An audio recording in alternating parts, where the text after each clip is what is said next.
Olá, a você que gosta de saber sobre a vida dos mártires da Santa Igreja Católica. Hoje, 26 de dezembro, um dia após o Natal, o nascimento do menino Jesus, a Igreja celebra o primeiro mártire, Santo Estevão.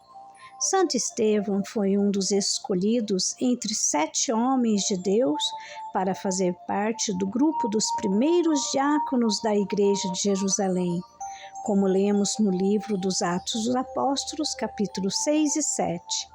Como o número dos cristãos estava aumentando muito, algumas viúvas começaram a ficar sem assistência por causa dos apóstolos, que tinham que se dedicar à pregação da palavra. Por isso, inspirados por Deus, decidiram escolher diáconos, ou seja, servidores para prestar esses serviços assistenciais a necessitados. Estevão foi um desses escolhidos, como vemos em Atos 6:1. O livro dos Atos dos Apóstolos conta que Estevão e outros diáconos eram homens de credibilidade, cheios do Espírito de Deus, de fé e de sabedoria. O livro fala especificamente de Santo Estevão como um homem cheio de fé e do Espírito Santo, e que toda a multidão dava um excelente testemunho dele. Atos 6:5. Os apóstolos, então, rezaram a Deus e depois impuseram as mãos sobre os 7 escolhidos para o serviço do diaconato, entre eles Estevão. O serviço do diaconato no começo da igreja compreendia especificamente a distribuição de alimentos, de todo tipo de ajuda aos necessitados. Santo Estevão, contudo, além de prestar o serviço do diaconato, destacava-se também na pregação da palavra, coisa que não era atribuição direta dos diáconos, mas que lhes era permitido. Tanto que o livro dos Atos diz que muitos homens procuravam Estevão para discutir com ele, mas não conseguiam vencê-lo nos argumentos por causa da sabedoria e o poder do Espírito Santo com que ele falava. Atos 6, 9 e 10. Além de prestar toda assistência aos necessitados da igreja como diácono e de pregar e defender a palavra de Deus com sabedoria e poder, Santo Estevão também foi canal de Deus para a realização de vários milagres grandiosos no meio do povo, como vemos em Atos 6:8. Assim, numerosas conversões ao cristianismo vinham acontecendo por causa do poderoso ministério de Santo Estevão. Por outro lado, a força da pregação de Santo Estevão incomodou os líderes judeus de Jerusalém. Por causa do grande número de conversões provocadas pela pregação de Santo Estevão, as autoridades judaicas pertencentes ao Sinédrio mandaram prender Santo Estevão.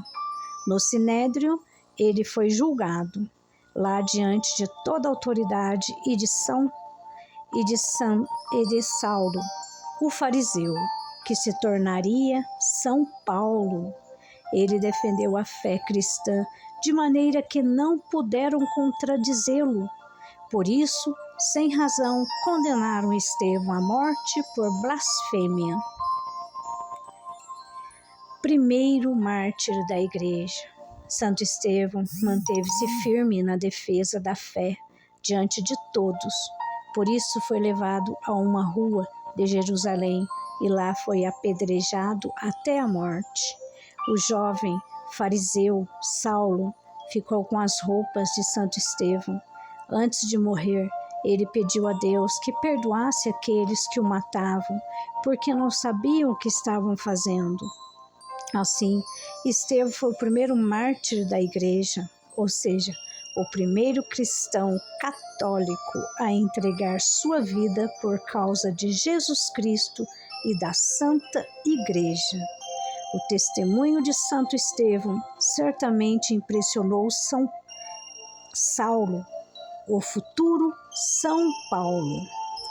Por toda a força de sua história e de seu testemunho, Santo Estevão passou a ser cultuado desde o início da Igreja. No ano 415, seus restos mortais foram encontrados para grande comoção por parte dos fiéis. A festa de Santo Estevão é celebrada sempre no dia seguinte do Natal de Nosso Senhor Jesus Cristo, para marcar o fato de que ele ter sido o primeiro mártir da Igreja. Oremos a Santo Estevão. Glorioso Santo Estevão, diácono cheio do Espírito Santo, animador das comunidades, nós os pedimos que intercedais a Deus por nós, para que consigamos a graça de uma verdadeira conversão a Jesus Cristo e seu projeto. Concedei-nos sabedoria e coragem para renovar nossas comunidades, nossa vida, tornando-as uma igreja a serviço do reino. Dai-nos força para participarmos sem medo da construção de uma sociedade justa, fraterna e solidária, vivendo assim a paz tão desejada. Guarda nossas famílias de todos os males, para que nossos lares sejam verdadeiras igrejas domésticas, onde o Evangelho é anunciado e vivenciado. Tudo isso vos pedimos por Jesus Cristo, nosso Senhor. Amém.